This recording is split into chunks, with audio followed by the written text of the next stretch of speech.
সুপ্রভাত বন্ধুরা, আমার একটা নতুন ভিডিও তোমাদেরকে জানিয়ে অনেক অনেক অনেক স্বাগত, অনেক অনেক ভালোবাসা। আজ হলো রবিবার আর এখন বাজছে সকাল 11:30।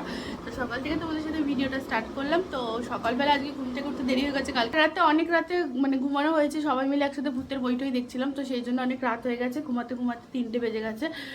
তারপরে আর কি সকালবেলা উঠেছি 7:30 বাজে। তারপর সকাল দিয়ে ওয়েদারটা দেখো বৃষ্টি বৃষ্টি, তো কাজ বাজে একদমই মন লাগছে না, মানে খালি মনে হচ্ছে বসে থাকি আর একটু বৃষ্টি দেখি। কিন্তু আজকে বৃষ্টি হচ্ছে, মনটা একদমই ভালো না। আজকে একটু যাবো ভেবেছিলাম চৈত্র মাসে মানে আর কি কেনাকাটা করতে, কিন্তু আজকে আর সেটা আর হবে না মনে হচ্ছে। বৃষ্টি হয়েই যাচ্ছে গুড়ি গুড়ি করে।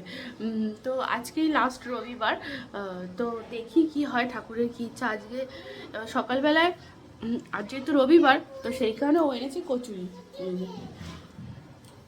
তো সেই কচুরিটাই সবাই মিলে এখন খাচ্ছি। তো সকালবেলা এতটা আজকে খিদে পেয়ে গেছিলো, তাই জন্য মানে তাড়াতাড়ি করে খেয়ে নিলাম। খেয়ে দিয়ে আর কি তারপর এখানে অ্যাকোরিয়ামটা কবে থেকে পরিষ্কার করবো করে আর করা হচ্ছিল না। পিসিরা যেহেতু এসে আর মেয়েকে নিয়ে অ্যাকোরিয়াম পরিষ্কার করা অসম্ভব ব্যাপার, তো সেই জন্য ওরা যেহেতু মেয়েকে ধরে আছে তাই জন্য আমি এই অ্যাকোরিয়ামটা পরিষ্কার করে নিচ্ছি। আর এইখানে সকাল মানে এমনিতেও না প্রতিদিন সকালবেলায় মানে পুজো দেওয়া হয়ে গেলে তারপর যেন কেন খিদে পায়। আমার সারাদিন আমায় খেতে দিতে হবে না, কিন্তু সকালবেলাটা একটু না খেতে দিলে আমার হয় না। মানে সকালবেলাটা কিছু না কিছু আমার খেতেই হবে। আর উপোসের দিনগুলো কেন জানি না খিদে পায় না, মানে ঠাকুরের লীলা আর কি। তো যাই হোক, এখন মানে কচুরিটা খেয়ে দে পুরো ট্যাঙ্ক ফুল লোড করে তারপর এখানে অ্যাকোরিয়ামটা পরিষ্কার করতে এলাম। আর অ্যাকোরিয়ামের এই নিচটাতে শুধু কাপড় পাতা ছিল, তো এখানে সানমাইকারটার ওপরে দেখো জল পড়ে কেমন একটা সাদা সাদা ছোপ হয়ে গেছে। তো সেটা ভালো করে মুছে নিলাম, আর মুছে নিয়ে উঠেও গেলো। তাই জন্য ওখানে পুরনো একটা মানে আর কি টেবিল ক্লথ ছিল, ওই ডাইনিং টেবিলের ক্লথ, তো সেইটা আর কি পেতে দিলাম প্লাস্টিকের। তার উপরে একটা পুরনো ওড়না দিয়ে তারপর শোলাটা বসিয়ে তারপর এখানে এখন অ্যাকোরিয়ামটা ভরে নিয়েছি। জলটা যেহেতু পাশের মানে আমার যে পাশের বাড়ি সেখানে মানে টাইম কলের জল দিতে হয়। আমার এই বাড়িতে সাবমার্সালের জল, তো সাবমার্সালে জল দিয়েছিলাম। আগে জল দিতাম সাবমার্সালে, কিন্তু একবার মরে গেছিলো মাছগুলো, মানে যেইবার প্রথম ভরেছিলাম সেইবারই আর কি মরে গেছিলো। তো অসুস্থ হয়ে গেছিলো, খাচ্ছিল না কিছু, তো সেই কারণে সাবমার্সালের জল আর দেওয়া হয় না এখন। মানে এই পাশের বাড়ির থেকে আর কি টাইম কলের জলই দেওয়া হয়। তো এখানে অ্যাকোরিয়ামটা পাইপ ফিট করে পুরো একদম ভরে নিলাম। তারপর এখানে মানে পাথরগুলো সাজিয়ে নিচ্ছি। কালো কালো পাথরগুলো একটু সাইডে সাইডে দিলে দেখতে ভালো লাগে, কিন্তু মাছগুলো না মুখের মধ্যে করে নিয়ে মানে এই সাইডের থেকে নিয়ে মাঝখানের থেকে নিয়ে সাইডে এই করে দেয়।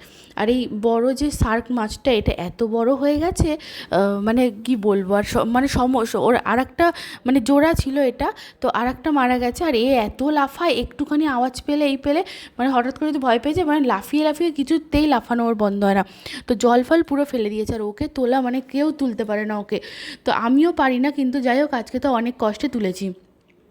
আগে ভাই পরিষ্কার করে দিতে, এখন ওর একদম টাইম হয় না, তো সেই কারণে ও আর পরিষ্কারও করতে পারে না। আর আমি এখানে পরিষ্কারটা করে নিচ্ছি, আর ও অ্যাকোরিয়াম ঠিক পরিষ্কার করতে পারে না, মানে আমার হাজব্যান্ডের কথা বলছি।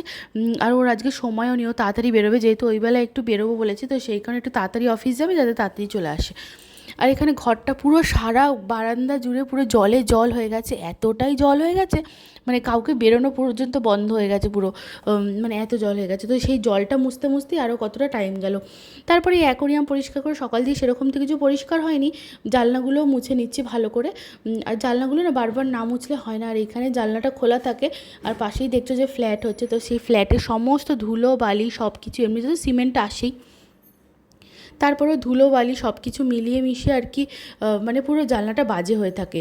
আর এরকম জানলা ফালনা যদি এরকম সাদা, এমনিতেও সাদা আর কি পাটেক্স বসানো, তো সেই কারণে একটুখানি যদি ধুলো পড়ে এমন বাজে লাগে দেখতে, তো সেই জন্য পুরো সব জানলাই পরিষ্কার করে নিচ্ছি। আর এমনিতেও জানলাগুলো আমি একদিন দুদিন ছাড়াই মুছি। আর ওই সামনের ঘরের ওই জানলাগুলো ওগুলো রোজ মোছা হয়। আর এই ঘরটায় যেহেতু রাত্রিবেলায় ঘুমানো হয়, তো সকালবেলায় তো জানলা মোছা পসিবল হয় না, বেলায় আর আসাও হয় না, যেদিন সময় হয় সেদিন মুছে নিই, আর না হলে মানে 2-3 দিন পর পর মুছি আর কি। তো এই ঘরটাও মুছে নিলাম ভালো করে। এই ঘরটা সবসময় ওই লাঠি নেতা দিয়েই মোছা হয়, প্রতিদিনই ভাবি যে বেলায় একবার করে একটু মুছে আসবো। ওই দিকের ঘরগুলো বেলায় একবার এমনি মানে বসে নেতা দিয়ে মোছা হয়, কিন্তু এই ঘর থেকে এই দিকটায় আর আসাও হয় না, মানে যেহেতু পরিষ্কার থাকে তাই জন্য মানে মানে কি বলবো আর কি আলিশি ধরে। আর এইখানে এই ফ্যানটা, এটা মেয়ে অন্নপ্রাশনে পেয়েছিল, ওদের অফিসের একজন দিয়েছিল। তো এটা এত ভালো না, পুরো কুলারের মতন দেখতে, আর হাওয়াটাও খুব ঠান্ডা, স্ট্যান্ড পাখার মতনই। কিন্তু হাওয়াটা স্ট্যান্ড পাখার থেকেও বেশি ঠান্ডা। তো এখানে মা আজকে চিকেন রান্না করেছিল, সেটাই আর কি পাঠিয়েছিল, সবাই মিলে সেটাই খেয়ে নিলাম। ভাইও ছিল এখানে। তো আমাদের আজকে রান্না করতে হয়নি, পিসি আর কি, তো পিসি ওই বাড়িতে গেছিলো, মা রান্না বান্না করে পাঠিয়ে দিয়েছে। তারপর সেটাই আর কি খাওয়া দাওয়া করে নিচ্ছে এখন। আর মায়ের হাতে চিকেন মানে অসাধারণ, এত ভালো লাগে না, মানে আমার মা যে কোনো রান্না করে সব কিছুই ভালো। তো সন্ধেবেলায় আমি বেরিয়েছিলাম, সন্ধে পুজো পিসি দিয়ে তারপর বাড়ি গেছিলো ও রেডি হয়ে। তারপর এখানে আমি মেয়েকে তুলে ঘুম থেকে, আমার তো ঘুম হয়নি একটুও, কিন্তু প্রচুর ঘুম পেয়েছিল 5টার সময়। 5টার সময় ঘুমালে কি আর হবে, আমাদের 5:30টায় বেরোনোর কথা ছিল, কিন্তু এখন 6:30 বেজে গেছে। তো এলাম পিসির বাড়ির সামনে, পিসিদেরকে আর কি নিয়ে সবাই মিলে একসাথে যাচ্ছি। এখন হলো শ্রীরামপুর। তো মানে খুব ভালো ঠাকুর কথা শুনেছে যে ওই বেলায় বৃষ্টি হয়েছে, এই বেলায় হয়নি। তো ট্রেনটা দেখলাম, আর কালকে খাজানমেল বলে একটা আহাটের একটা এপিসোড দেখেছিলাম, তো সেইটা এখন ট্রেনটা যাচ্ছে, তো সেই হর্নটা দিল পুরো, আমরা তো আতঙ্কে সে, আর আমি আর পিসি এমনিতেও একটু ভয় পাই খুব ভূতের টুতের, আর কালকে ভূতের ওই বইটা মানে এপিসোডটা দেখার পর আরোই যেন ভয় লাগছিল। মানে ট্রেনগুলো যাচ্ছে পাশ দিয়ে। আর এখানে ফার্স্টে এলাম আমরা হলো এম বাজারে। তো এখানে এই কুর্তিটা, মানে কুর্তি না, এটা গ্রাউন্ড টাইপের, তো এটা আমার খুব পছন্দ হয়েছিল, কিন্তু এটার দাম 3500 টাকা। তো সেই কারণে আমি আর নিলাম না, এত দাম দিয়ে বেকার কিনে কোনো লাভ নেই। বেশি দামের জামা কাপড় আমার একদম পরতে ইচ্ছা করে না, কমের মধ্যে অনেকগুলো পরবো সেটাই ঠিক আছে। আর এইখানে বাস্কেটগুলোর মধ্যে যে ছোটোদের জামা কাপড় প্যান্ট থাকে, তো সেখান থেকেই মেয়ের পরার কিছু জামা কিনে নিচ্ছি। আর এই জামাগুলো পিসিয়ে দিয়েছে সব মেয়েকে। তো এইগুলো 100 টাকা করে দাম ছিল জামাগুলো। তো এখানে এই এম বাজার থেকে যে কটা জামা কেনা হয়েছে সব কটাই পিসিয়ে দিয়েছে। তো এই এমনি মানে মেয়ের ওই ট্রেন্ডস থেকে বললামই যে অনেক জামা কাপড় কেনা হয়েছিল, কিন্তু সেগুলো আর কি মানে পরাইনি। তো এইগুলো ইনার টাইপের এরকম জামাগুলো কেনা যাতে গরমে পরতে পারে। তারপর ভাবলাম মেয়ের জন্য একটা বোতল নেবো, কিন্তু এই এটা মিল্টনের বোতল ছিল, কিন্তু এই ক্যাপটা প্লাস্টিকের ছিল।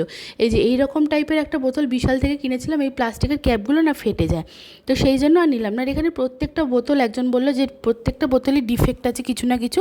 তো এই বোতলটা বেশ ভালো ছিল, 199 টাকায়, আর মানে ব্যাগেও নেওয়া যাবে, খুব হালকা ছিল, মানে ছোট্টর মধ্যে বেশ ভালো ছিল মেয়ের জল নেওয়ার জন্য আর কি। কিন্তু ওই উনি বলার পর সেজন্য আর নিলাম না বোতলগুলো। ভাবলাম অনলাইনে একটা মিল্টনের সবুজ রঙের বোতল দেখেছিলাম, মানে মিশোতে, সেখান দিয়েই কিনবো ভেবেছিলাম। তো এইখানে কতগুলো আর কি মানে জামা দেখে নিচ্ছি আর কি, মেয়েরই জামা, আমার তো কিছু কিনবো না, শ্রীরামপুর দিয়ে আমার কিছু কিনতেও ইচ্ছে করে না। এইখানে মলগুলোতে সত্যি কথা বলতে অনেকটাই দাম, আর আমার জামাগুলো কেমন একটা পছন্দও হয় না, খুব বড় বড়, আর যেগুলো ছোটো হওয়া সেগুলো একদম ছোটো, আমার গায়ে হয় না, ঠিক আমার গায়ে হয় না। তো আমি ওখান দিয়ে আমাদের কন্যগর থেকেই কিনি। আর ট্রেন্ডসের জামা আমার খুব ভালো ফিটিংস হয়, তো হয় ট্রেন্ডস থেকে কিনি, মানে অ্যাজিওর থেকে কিনি, অনলাইন থেকে, আর না হলে এই আমাদের কন্যগর থেকেই কিনি। তো এখানে বাস্কেটের মধ্যে দেখো এই জামাগুলো নিয়েছি, তো কী কী নিয়েছি সেগুলো তোমাদের বাড়ি গিয়ে দেখাচ্ছি।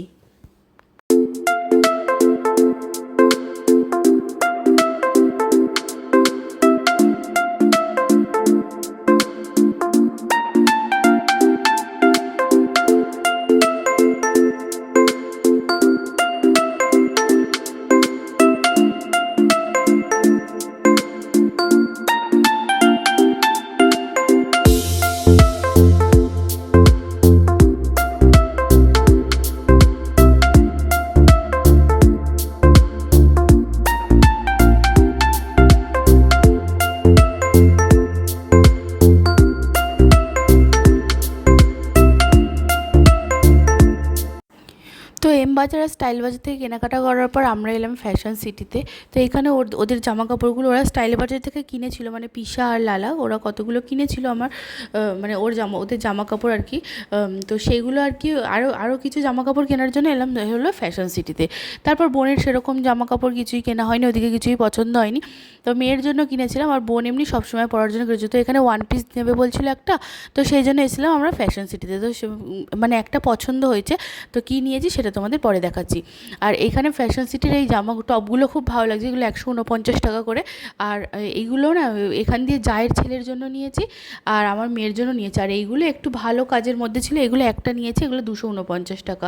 তো এইগুলো একটু মোটা ধরনের ছিল, আর মোটা ধরনের নিয়ে এখন আর কী করবো, ওর এমনিতে অনেকগুলো টপ হয়ে গেছে। আমাদের ওখানে ভিমার্ট থেকে এর আগে অনেকগুলো টপ কিনেছিলাম, সেগুলো বড় বড় ছিল, ওগুলো এখন ওর হবে ফিটিংস, তো সেই জন্য আর নিলাম না। তো এখান দিয়ে শুধু মানে মেয়ের জন্য কতগুলো কি মানে কী বলে শর্ট প্যান্ট নিয়েছি, হট প্যান্ট আর কি, আর কতগুলো টপ নিয়েছি এমনি সবসময় পরার। তো কী নিয়েছি সেটা দেখাচ্ছি। আর রান্নাবান্না যেহেতু রাতে কিছুই হয়নি, তো ভেবেছিলাম বাইরে খেয়ে আসবো, কিন্তু মেয়ের খাবারটা আজকে নিয়ে বেরোয়নি, রুটিটা। তো সেই জন্য রুটিটা নিয়ে তারপর চলে এলাম। আর ওইখানে আমি আর পিসি তাড়াতাড়ি করে চলেছি, যেহেতু 10টা বেজে গেছে, মেয়েকে খাওয়ানোর টাইম হয়ে গেছে, তাই জন্য আর কি রুটিটা মানে খাওয়ানোর জন্য তাড়াতাড়ি করে আমরা চলে এসেছি। আর পিসা আর ও নিয়ে হলো তড়কা, আর হলো কী বলে ওখানে লাচ্ছা পরোটা, আর ওদের জন্য নিয়েছে তন্দুরি রুটি। আর সকালে একটু চিকেন ছিল, তো সেটা দিয়ে আর কি খাওয়া হয়ে গেছে। তো এখানে মেয়েকে সমস্ত জামাগুলো পরিয়ে পরিয়ে ট্রাই করা হচ্ছে। আর এখানে ববি প্রিন্টের যে জামাটা পরানো হয়েছে, এটা প্রিন্টটা, এই ববি প্রিন্টগুলো আমার এত ভালো লাগে, জামাটা পুরো টাইট হয়েছে, কিন্তু তাও আমি বললাম যে কদিন পরে পরুক, মানে আমার এই প্রিন্টটাই খুব ভালো লাগে, তো সেই কারণে। আর দেখো এরকম স্যান্ডো টাইপেরই জামা নেওয়া হয়েছে প্রত্যেকটা জামা, আর মানে সেরকম ভারী জামা কিছু নিইনি গরমে পরার জন্য। আর কী বা পরবে বলো, পুরো এই 6 মাস পুরো গরমই থাকবে এখন পুজো পর্যন্ত, তারপর না একটু ঠান্ডা পড়বে তখন ঠিক আছে। তো বেকার এখন জামা কিনে ছোটোই হয়ে যাবে, আর যা জামা কিনছি দাম দিয়ে সব ছোটো হয়ে যাবে। পুজোর সময় অতগুলো জামা কেনা হলো, সবই প্রায় ছোট হয়ে গেছে। আর এখানে ওই যে এই শার্টগুলো নিয়েছে আর এই গেঞ্জি নিয়েছে, তো এই নিয়েছে, নেবে না বলছিল। আর এখানে মানে যখন বেরোচ্ছি ফ্যাশন সিটি দিয়ে, তখন এই মানে এই প্রিন্টটা একজন নিয়েছিল, তো এত ভালো লাগলো আমার প্রিন্টটা দেখে জামাটার, তো সেই জন্য আর কি এটা নিয়েছিলাম। তো এখানে আমার মেয়ের জন্য নিয়েছিলাম, আর জায়ের ছেলের যে যেসব জামাগুলো, এগুলো এটা মেয়ের জন্যই নিয়েছি। আর এই কালারটা না আমার খুব ভালো লাগে, কিন্তু আমায় পরলে ভালো লাগে না, কিন্তু এই কালারটা আমার খুব ভালো লাগে। ঘরেও আমার এই কালারটা একটা করা ডাইনিংয়ে, তো এই কালারটা আমার এতটাই ভালো লাগে, তো সেই জন্য এখানে জায়ের ছেলের জন্য একটা এই কালারের জামা নিয়েছি, আর আমার মেয়ের জন্য নিয়েছি। ওকে দুটো জামা দুটো প্যান্ট দিয়েছি, আমার মেয়েকে দিয়েছিলাম মানে যে কটা দিয়েছি। আর এর আগের দিনও কেনা হয়েছিল সব কিছু। আর তারপর কন্যগর গেছিলাম, কন্যগর থেকেও কতগুলো কেনা হয়েছিল, সেগুলো তো আমাদের সাথে শেয়ার করা হয়নি। তো পিসিরা আর আমরা একসাথেই বিল করি, যেহেতু মানে এখন মলগুলোতে মানে আর কি অফার চলে কোনো কিছু দেওয়া আর কি দেওয়া, তো সেই সবে মানে গিফটে আর কি, এখন গিফটে তো পে করে তারপর গিফট নিতে হয়, কিন্তু যাই হোক তবুও তাও গিফট পাওয়া যায় একসাথে বিল করলে। তো সেই কারণে আমি আর পিসি মানে গিফট পেয়েছি হলো, এটা হলো স্টাইল বাজার থেকে, এই যে দুটো টাওয়াল পেয়েছি, 99 টাকা দিয়ে নেওয়া হয়েছে দুটো টাওয়াল, মানে 99 টাকা পে করলে এই গিফটটা দেবে। তো এইভাবে ভিডিওটা আজকের মতন এখানেই শেষ করছি। ভিডিওটি ভালো লাগে লাইক করে দিই। আজকের মতন টাটা বন্ধুরা, সবাই খুব ভালো থেকো, সুস্থ থেকো।